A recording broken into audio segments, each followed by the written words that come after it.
ये कहा, मैं जानता हूँ, भली भांति जानता हूँ कि माता पिता गुरु की आज्ञा का बिना विचारे पालन करना चाहिए। उस पर विचार करने से धर्म नष्ट हो जाता है, लेकिन मैं क्या करूं? यद्यपि यह समुझत हूं नीके, इस बात को मैं भली भांति जानता हूं, लेकिन तदपि हो तो परितोष न जी के, लेकिन मेरे हृदय को संतोष नहीं हो रहा है। और शास्त्र ये कहता है स्वस्वित्या प्रियमात्मना, यदि तुम्हारी आत्मा यानी तुम्हारी बुद्धि से स्वीकार नहीं करती तो त्याज्य है, ग्राह्य नहीं है। इसलिए आप लोगों की आज्ञा मेरे लिए ग्राह्य नहीं है। भरत ने सबकी आज्ञा को अस्वीकार करते हुए कैसे अस्वीकार किया? अब शब्द के साथ नहीं, विनय के साथ, विनय प्रार्थना के साथ। इसको कहते हैं सविनय अवज्ञा। क्या समझे?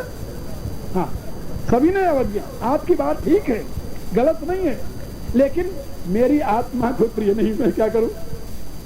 और समय समय पर हम देखते हैं रामचरितमानस में अनेकों ऐसे उदाहरण मिलते हैं जहां पर कि इस प्रकार के सविनय अवज्ञा की व्यवस्था हमें देखने को मिलती है। बात तूने बहुत अच्छी कही, लेकिन मेरे को प्रिय नहीं। तूने गलत कही ऐसा नहीं, कई बार ऐसे भगवान राम के सामने भी आया, फिर उन्होंने यही कहा कि बात तुम्हारी बहुत अच्छी, लेकिन क्या करूं, मैं मजबूर हूं, मेरे लिए नहीं, मेरे अनुकूल नहीं। आपके लिए भी ये उचित मार्ग है। जो बात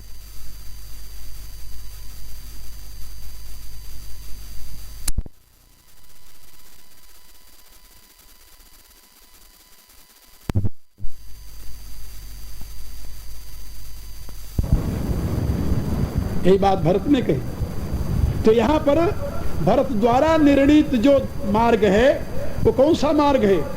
विवेक के प्रकाश में जीवन विकास की विधा, जिसको भरत ने धर्म कहा। तो धर्म का मुख्य रूप हुआ जीवन विकास की विधा को अपने विवेक के प्रकाश में देखा जाए। और यदि कोई लकीर खींच दी है धर्म के नाम पर, यही धर्म है, मैं समझता हूं कि वो सही में धर्म नहीं, अंधविश्वास। Without using your own wisdom, if you are accepting anything, any ideology, बिना विचारे, बिना अपनी बुद्धि का प्रयोग किए यदि आप किसी भी सिद्धांत को, बात को स्वीकार करते हैं तो आपके लिए अनुपयोगी है। याद रखना, आप कभी भी सफल नहीं होगे उसमें।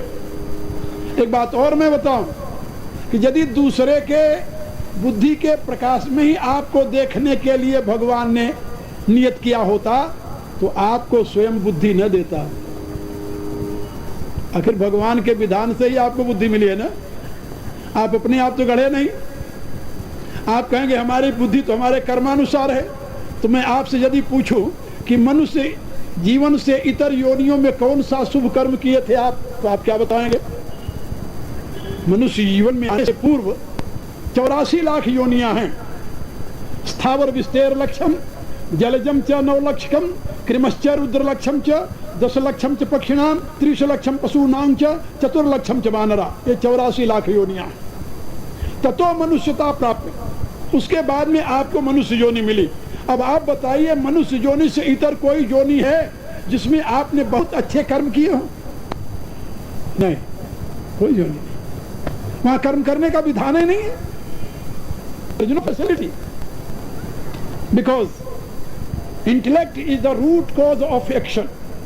यम यम चिंतेत तम तम भावेत, यम यम भावत तम तम करोति। First we are thinking something, then we are desiring something, then we are acting for that. This is a process.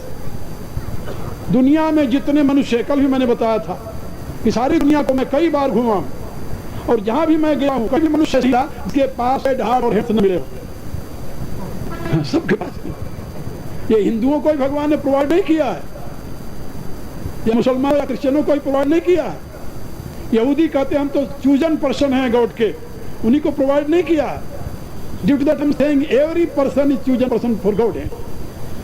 परमात्मा के लिए सब चुने हुए व्यक्ति, मानव मात्र। इसीलिए भारत का ऋषि कहता है नहीं मानुषात् श्रेष्ठतरम ही किंचित दुर्लभम मानुषम देहम, ऐसा व्यासदेव लिखते हैं कि मानव शरीर दुर्लभ है और परमात्मा के दिव्य विधान से मिला हुआ है। और उसी श्लोक का अनुवाद करते हैं गोस्वामी तुलसीदास अपनी रामायण में। देखो, आकर चार राशि योनि भ्रमत यह जीव अविनाशी, फिरत सदा माकर प्रेरा काल कर्म स्वभाव गुण गेरा। फिर मनुष्य शरीर कैसे मिला? उसके कर्मों से। बोले ना, कबहू करी करुणा नर देही, देत ईश बिनु हेतु सनेही। अकारण कृपा करने वाला पर आपके ऊपर अकारण करने कारण से ना ऐसा कारण है कि आप कृपा के पद सकते हैं। कोई कारण है ऐसा? नहीं। भगवान ने साफ शब्दों में गीता के तीसरे अध्याय में कहा है, ना अवाप्तम अवाप्तव्यम। दुनिया में कोई ऐसा पदार्थ नहीं है जो मुझे प्राप्त करना हो और प्राप्त न हो, प्राप्त न हो प्राप्त करना हो। न अवाप्तम अवाप्तव्य, जो प्राप्त होने योग्य पदार्थ है वो मुझे अप्राप्त नहीं है, ऐसा दुनिया में कोई पदार्थ नहीं है। फिर भी हम सदैव कर्म में ही प्रवृत्त रहते हैं बिना कुछ चाहे।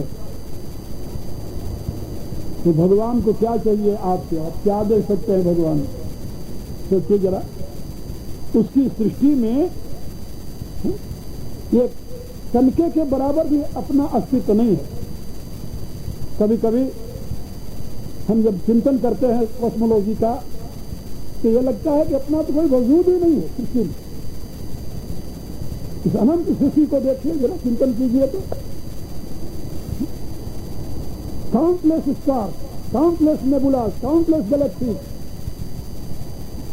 And countless beings. कोई मनुष्य गिन सकता है इस सृष्टि क्रम? नहीं। ये हमारा जो सूर्य है, जिसका एक अंश हमारी पृथ्वी है, ये तो आप जानते हो ना।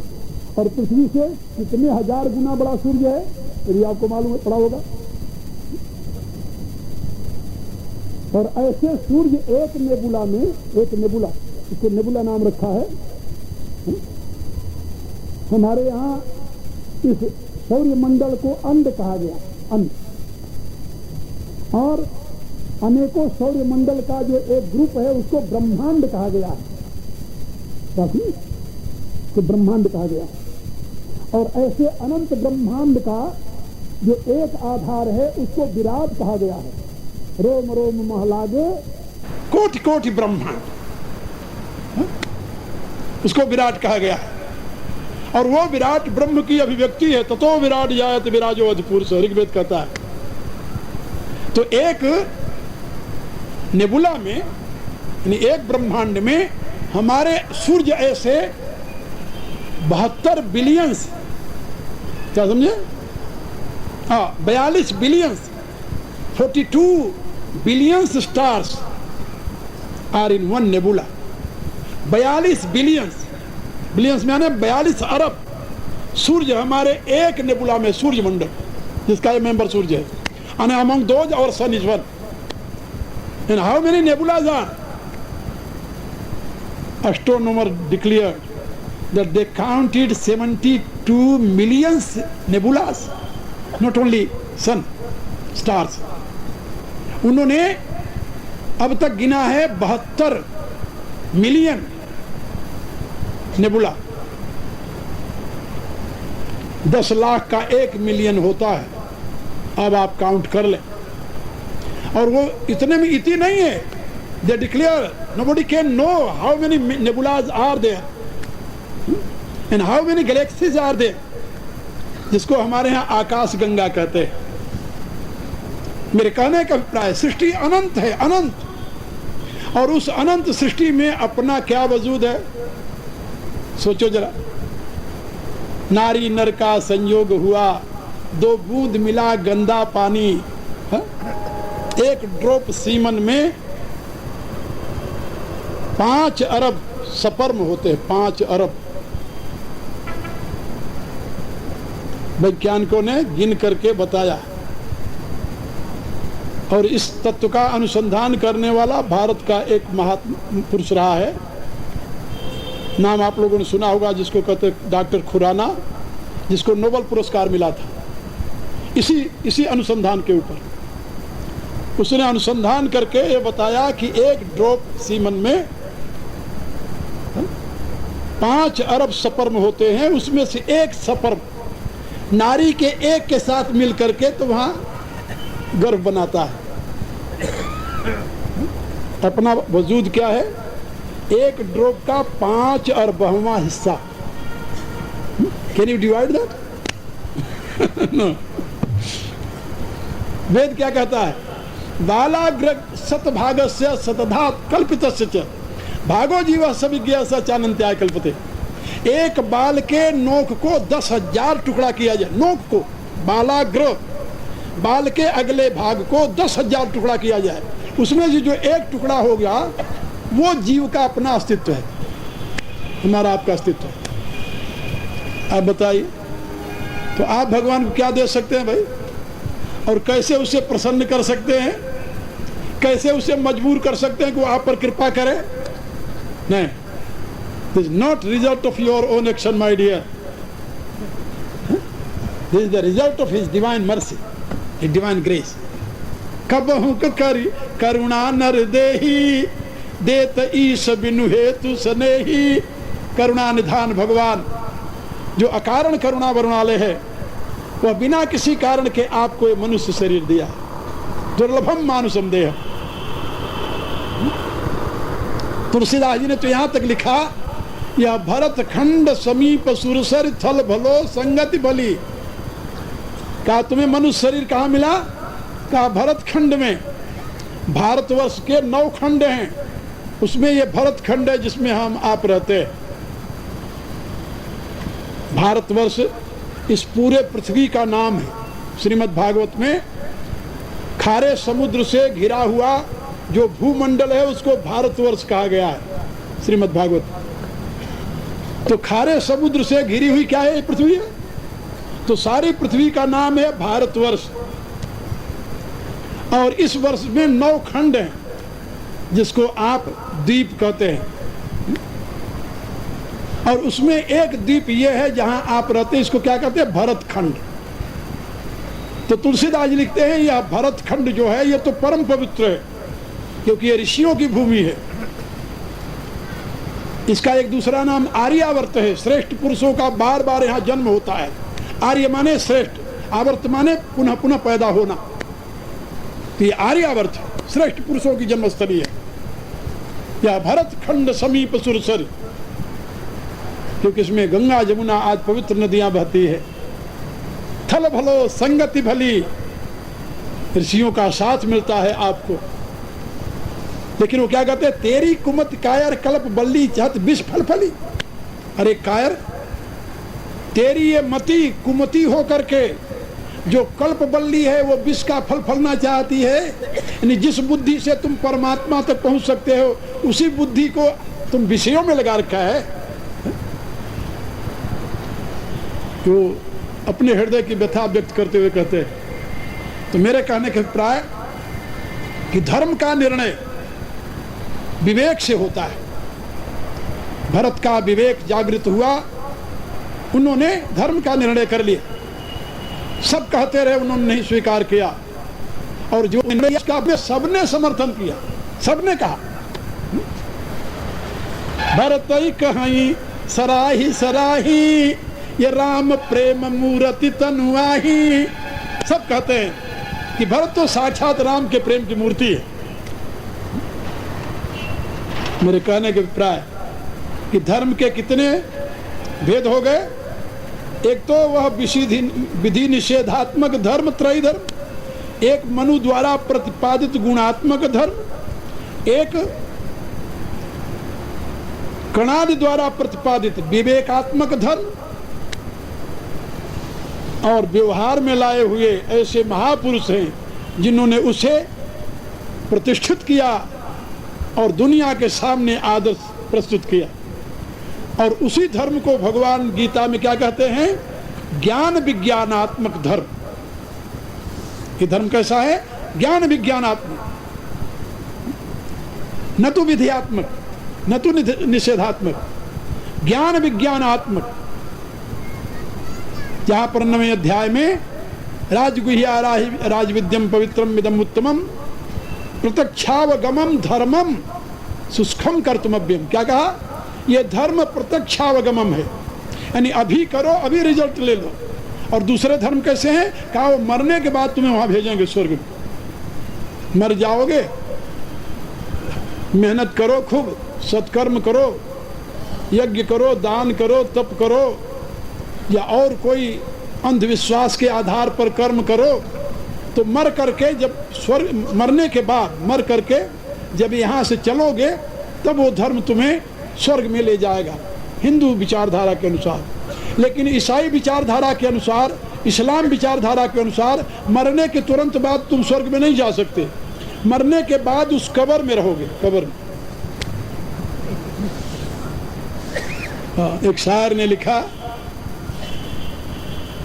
उसने कहा कि जन्नत से निकलवाया गया हूं। क्या कहता है?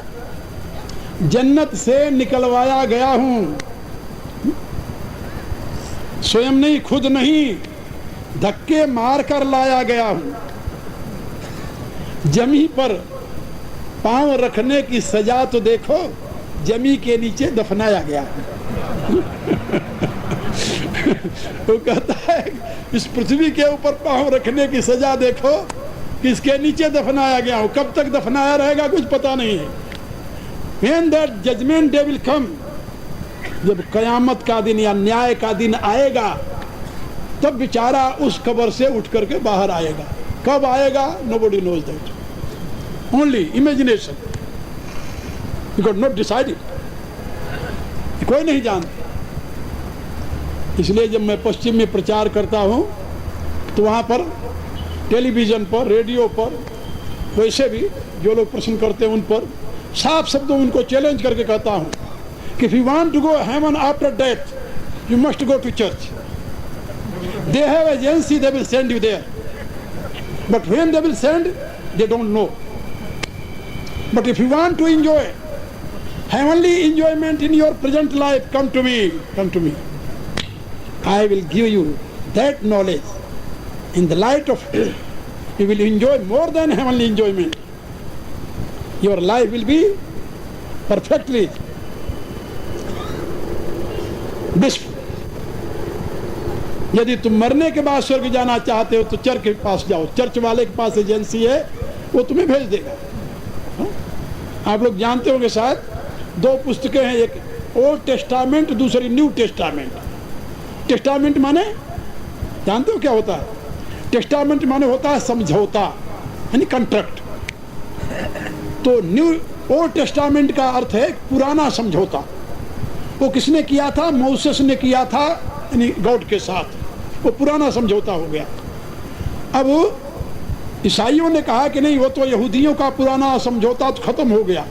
अब नया समझौता, न्यू टेस्टामेंट में नया समझौता हुआ है जीसस क्राइस्ट का गॉड के साथ, कि those people who will believe as a saviour of Jesus Christ, they will achieve heaven according to New Testament, नया समझौता के अनुसार। लेकिन कब अचीव करेंगे? मरने के बाद। बोले नहीं, तुरंत नहीं, लास्ट डेट के, जजमेंट डे के बाद। तो मैं लोगों से कहता हूं कि मरने के बाद कब्र में यदि पड़ा रहना हो, कीड़े मकोड़ों का शिकार होना हो, और फिर कभी हजारों लाखों करोड़ों वर्ष बाद जब जजमेंट डे आवे, तब यदि स्वर्ग जाने की रुचि हो तो वहीं चले जाओ। और यदि जीते जी स्वर्गीय सुख भोगना हो तो मेरे पास आओ। मैं तुम्हें वह रास्ता बताऊंगा, वह विधा बताऊंगा, वह विवेक प्रदान करूंगा वैदिक विज्ञान के प्रकाश में, जिसमें अपनी बुद्धि का प्रयोग करते हुए तुम स्वर्गीय सुख यहीं भोगोगे, मरने के बाद नहीं। तुलसीदास ने क्या लिखा रामायण के उत्तरकांड में कि सुर दुर्लभ सुख करि जग माही, और अंतकाल रघुपतिपुर जाही। जीते जी देवताओं के लिए जो दुर्लभ सुख है, उस सुख को वो लोग इस पृथ्वी पर भोगते हैं, और मरने के बाद सीधा परमात्मा के धाम में जाते हैं। इसलिए उनका लोक भी बन जाता है, परलोक भी बन जाता है। ये आपका शाश्वत सनातन धर्म मानव मात्र के लोक और परलोक दोनों की व्यवस्था प्रदान करता है, केवल मरने के बाद स्वर्ग की व्यवस्था प्रदान नहीं करता। इसीलिए आजकल के जब राजनेता ये कहते हैं कि धर्म का वर्तमान के जीवन से कोई संबंध नहीं है, वो तो पूजा पद्धति तक सीमित है, तो मुझे उन पर तरस आता है, उनके ज्ञान पर, उनकी बुद्धि और उनकी समझ पर, कि उनको इतना पता नहीं है कि धर्म जो है अभ्युदय के साथ निःश्रेयस की सिद्धि का मार्ग बताता है, सर्वतोमुखी विकास के साथ पूर्णत्व का मार्ग बताता है। धर्म यदि केवल मरने की बाद और आत्मा के मोक्ष तक की ही बातें करता तो उसकी आवश्यकता ही क्या थी, क्योंकि मरने के बाद मोक्ष पाने वाले ने पत्र भेजा नहीं, मेरे पास भी कोई पत्र नहीं आया है, विश्वास करो, हाँ, कि मैं पहुंच गया वहां पर। हाँ, इतना अवश्य है कि धर्म शास्त्रों में जो लक्षण बताया गया है कि जो यही पूर्ण है, तृप्त है, आत्मरत है, आत्मतृप्त है, आत्मतुष्ट है, तो या मति सागति, मरने के बाद भी उसको वही अवस्था प्राप्त होगी। और जो यहां दुख से पीड़ित हो रहा है वो तुम्हें कहां से सुख देगा और कैसे सुख देगा। एक क्रिश्चियन मेरे पास आया, उसने कहा कि परमात्मा ने तो अपना एकलौता पुत्र बलिदान कर दिया मनुष्यों के उद्धार के लिए। हम कहा परमात्मा बड़ा कमजोर था बेचारा, और उसका पुत्र उससे भी कमजोर था, जो सूली पर चढ़ा दिया गया और 3 दिन तक चिल्लाता रहा, कोई छुड़ाने नहीं आया उसको, क्योंकि हम तो पढ़े हैं सारा इतिहास। हम कहा तुम्हें मालूम है जब वो सूली पर चढ़ाया गया, यानी क्रूसिफिकेशन किया गया उसका, तो 3 दिन तक वो चिल्लाता रहा। उसका ये हाथ यहाँ कील ठोकी गई थी, इस हाथ में इधर इस प्रकार से यहाँ एक कील ठोकी गई थी, और वहाँ चिल्लाता रहा 3 दिन तक, और कोई छुड़ाने नहीं आया उसे, कौन छुड़ाता वहाँ पर। और चौथे दिन आ गया गुड फ्राइडे। गुड फ्राइडे जो है ये रोमन साम्राज्य का एक बहुत बड़ा त्योहार था। उन दिनों 7 दिन तक वो इसको मनाते थे, जैसे अपने यहाँ ये नवरात्र मनाते हैं, नवरात्र ऐसे 7 दिन तक वहाँ पर शक्ति की पूजा करते थे वो लोग, रोमन लोग, और 7 दिन तक इसको पवित्र मानते थे और मनाते थे। और उस समय ऐसा नियम था बेलहम में, जहाँ वो पैदा हुआ था, कि जो कोई यानी अपराधी था, सरकार की तरफ से उसको क्षमा करने की व्यवस्था थी। तो लोगों ने जाकर के वहाँ के कलेक्टर से कहा कि 3 दिन से वो व्यक्ति चिल्ला रहा है, अब तो उसका बोलना भी बंद हो गया, तो आप यदि आज्ञा दे तो कल से गुड फ्राइडे है, उसको उठा कर ले जाए हम लोग। तो उसने ऑर्डर दे दिया कि ले जाओ, ठीक है। तो उतार करके उसके जो शिष्य थे उतार कर ले आए, ले आकर एक गुफा में उसको रखा, और वहाँ पर मक्खन लगा करके और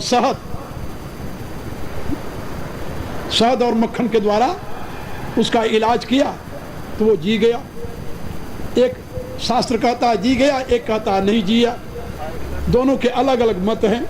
खैर, इस प्रकार से मैंने कहा कि जो बेचारा अपना ही नहीं बचा सका, और जो गॉड अपने पुत्र को ही नहीं बचा सका, वो तुम्हें कहां से बचाएगा भले आदमी। सोचो पहले, जो अपनी ही नहीं रक्षा कर सका, वो तुम्हारी रक्षा क्या करेगा। महात्मापन में मुझे संदेह नहीं है, ईसा एक महात्मा थे, संत थे, ठीक है। उन्होंने 11 वर्ष की अवस्था में भारत में आकर के 18 वर्ष तक रह करके अध्ययन किया। यहाँ वैष्णव संप्रदाय में दीक्षित हुए, बाद में बौद्ध संप्रदाय में दीक्षित हो गए, और यहाँ से लौट करके 18 वर्ष बाद तिब्बत के रास्ते से वो अपने देश पहुंचे, और वहाँ पर उन्होंने केवल 3 वर्ष 10 महीने 12 दिन उपदेश दिया, जो यहाँ सीख कर गए थे, और उसके बदले में यहूदियों ने शिकायत करके उनको मरवा दिया। यहाँ तक ठीक है, लेकिन भोले भाले लोगों में भगवान और परमात्मा के रूप में उनको प्रतिष्ठित करके और स्वर्ग का प्रलोभन दे करके धर्म भ्रष्ट करना, पथ भ्रष्ट करना, जिसको कन्वर्सन कह रहे हैं आजकल, ये कहां तक उचित है। लेकिन नहीं, जो कुछ चल रहा है आप लोग जानते हो। मैं आपको अपने शाश्वत सनातन धर्म का सिद्धांत समझा रहा था। यह धर्म विवेकात्मक है और इस युग में ही नहीं, हर एक युग में विवेक की ही प्रतिष्ठा रही है, क्योंकि धर्म बुद्धि का विषय है, वो इंद्रियों का विषय नहीं, शरीर का विषय नहीं, मन का विषय नहीं, बुद्धि का विषय है। कि बुद्धि के द्वारा ही धर्म का निर्णय होता है। कहा आत्मा का विषय है धर्म, बोले आत्मा से धर्म से क्या लेना देना। आत्मा तो एक है, अखंड है, अचिंत्य है, वह तो प्रकृति की सीमा से परे है। जो प्रकृति की सीमा से परे है, न उसका कभी बंधन हुआ, न उसका कभी मोक्ष होगा। इसलिए आत्मा की चिंता आप छोड़िए। हाँ, आत्मा की जो एक किरण ज्योति जीव आत्मा के रूप में आपके शरीर को प्रकाशित कर रही है, उसकी जो शरीर की वृत्तियों में आसक्ति है, इंद्रियों में आसक्ति है, मन में आसक्ति है, अहम में आसक्ति है, ये आसक्ति उसके लिए पीड़ाप्रद होती है। लेकिन वो जीव आत्मा जो है वो बुद्धि से युक्त होकर के इस अवस्था को प्राप्त है, और बुद्धि प्रकृति का परिणाम है, और ये धर्म अधर्म बुद्धि से ही संबंधित है। याद रखो, आपके व्यष्टि जीवन के उत्थान पतन का आधार क्या है? आत्मा नहीं। आत्मा का न तो कभी पतन होता है, और जब पतन नहीं हुआ तो उत्थान किसका होगा? सूर्य की किरणें गंगा जी पर पड़ करके पवित्र होती है क्या, और गंदे नाले पर पड़ करके अपवित्र हो जाती है क्या? रहा आप लोग, असंभव। सूर्य की किरणें न पवित्र होती है न अपवित्र होती हैं। इसी रूप से परमात्मा की ज्योति जो आत्मा है वह सभी चित्तों में प्रकाश प्रदान कर रही है। भगवान ने गीता के 13वें अध्याय में कहा है, उन्होंने साफ शब्दों में कहा कि यदा प्रकाशयति एकम कृत्स्नम लोकम इमम रवि, जैसे एक ही सूर्य है, दुनिया के सभी जीवों की आंखों को वही रोशनी दे रही है। एक चींटी देखती है, उसको ज्योति कौन देता है? वही सूर्य। और आप देखते हैं, आप कौन ज्योति दे रहा है? वही सूर्य। और शेर देखता है, उसको कौन ज्योति दे रहा है? बिल्ली चूहे को देख रहे हैं, उसको कौन ज्योति दे रहा है? दुनिया में जितने प्राणी हैं सभी के नेत्रों को प्रकाश प्रदान करना एक ही सूर्य का काम है।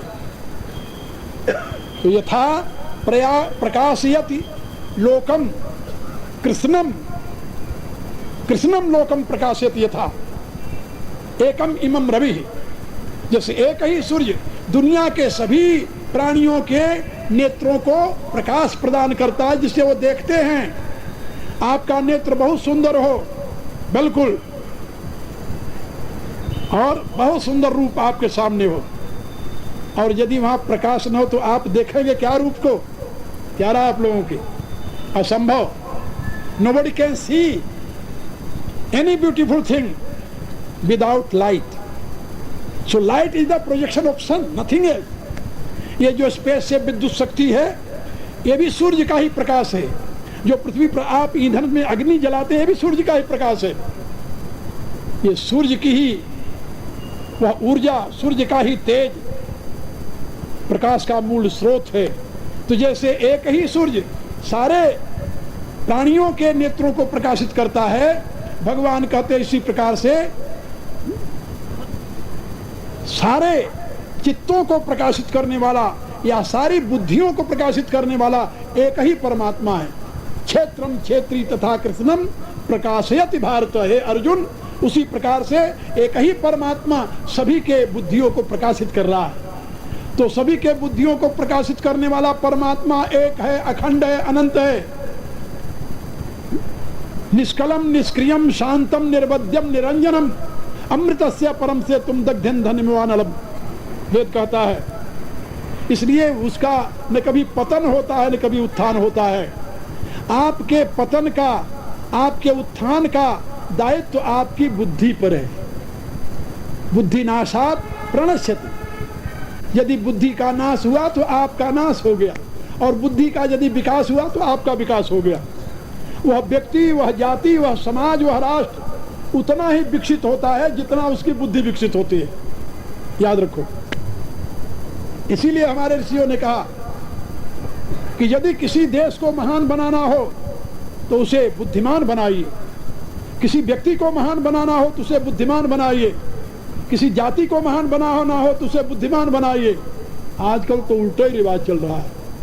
ये स्वार्थी नेता लोग लोगों को बुद्धिमान बनाने की बजाय मूर्ख बनाकर सुविधा देना चाहते हैं, मूर्ख बनाकर।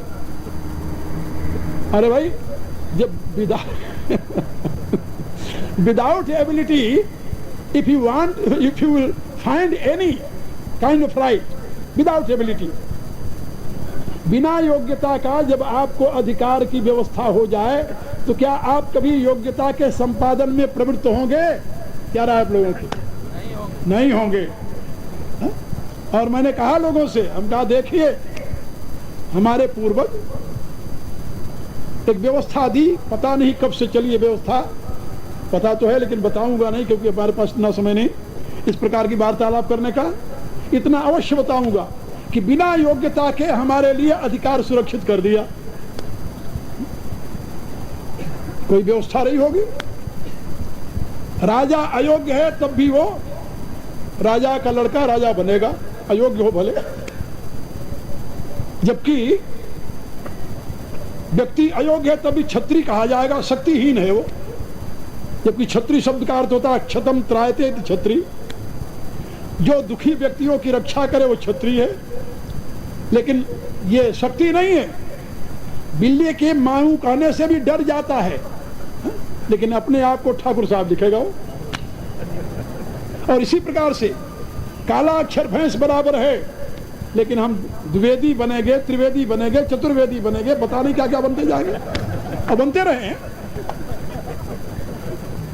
आप नहीं जानते कि योग्यता के अभाव में हमारा अधिकार सुरक्षित था, इसीलिए हमारा पतन हुआ है। यदि उस समय नियम बन जाता कि अब ये अधिकार, ये पदवी उसी को मिलेगी जिसमें वो गुण होंगे, तो जिसमें वो गुण होते या जो उस पदवी प्राप्त करना चाहता वो गुण पैदा करता अपने आप में। लेकिन नहीं, जन्मना अधिकार सुरक्षित हो गया, इसलिए कर्मणा की प्रवृत्ति नहीं रही। और आज भी वही हो रहा है। अब पहले जैसे ब्राह्मण और क्षत्रिय का एक वर्ग था बिना योग्यता के अधिकार प्राप्त करने का, अब ऐसे ही एक और दूसरा वर्ग हो गया। मेरे से लोग कहते हैं, हम कहा आप क्यों रोते हो, बहुत दिनों तक आप ऐसे किए, थोड़े दिन उनको भी करने दो। लेकिन याद करना, आप में तो फिर संस्कार रहे, क्योंकि कुछ तो संस्कार हैं और वहां तो बिल्कुल नामूद है। अब उस कुसंस्कार से उठकर कहां तक जाएंगे बिना योग्यता के। इसलिए कई बार जो यहाँ के शासक लोग हैं ऊंचे पदों पर, उनसे मैंने कहा, हम कहा कि तुम लोग यदि इनका उत्थान चाहते हो तो इनको योग्य बनाओ। किसी भी जाति का उत्थान चाहते हो उसे बुद्धि प्रदान करो, ज्ञान प्रदान करो। यदि उसमें योग्यता होगी तो शक्ति और संपत्ति अपने आप संग्रह कर लेगा। क्या समझे? योग्यता हो तो एक बकरी चलाने वाले बच्चे को, बकरी चराने वाला बच्चा, ये तो देखा है ना, जिन्होंने चाणक्य सीरीज देखा होगा उन्होंने देखा होगा, या जिसने इतिहास पढ़ा है उसको पता होगा। एक बकरी चराने वाले बच्चे को एक विद्वान अपने साथ ले लेता है, उसमें निहित योग्यता को देख करके, और उसको भारत का महान सम्राट बना देता है, जिसका नाम था चंद्रगुप्त।